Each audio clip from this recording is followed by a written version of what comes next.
ఇప్పుడు మనం చూసుకుంటే ఎన్నో ఫ్లాట్స్ అవుతున్నాయి, ఎన్నో బిల్డింగ్స్ కడుతున్నారు. ఆ ఫ్లాట్స్ లోపల కూడా చాలామంది డిఫరెంట్గా ఇంటీరియర్స్ చేయించుకుంటున్నారు.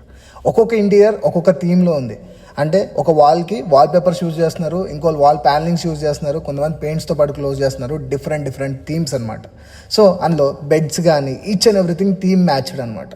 బట్ ఒక్కసారి మనం ఒక 20 to 25 years బ్యాక్కి వెళ్తే అప్పుడు ఏముండేది కాదు. జస్ట్ ఒక ఇల్లు ఉండేది. ఆ ఇంటి లోపల మనము, మన ఇంట్లో వాళ్ళు, వీళ్ళే ఉండేటోళ్ళు.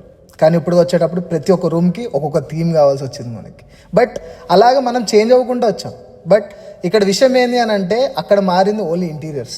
ఏంటంటే అప్పుడు ఉండేది కాదు, ఇప్పుడు ఉంది కాబట్టి డిఫరెంట్గా మనం చేసుకుంటున్నాము.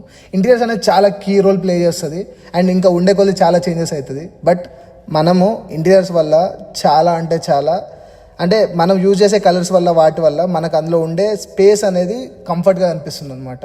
అండ్ బయట ఎన్ని పనులు చేసుకొని వచ్చి మన ఇంటికి వచ్చినా కూడా కంప్లీట్ ప్లెజెంట్గా అనిపిస్తుంది అని చెప్పేసి నేను చెప్తా ఉన్నా. అంతే.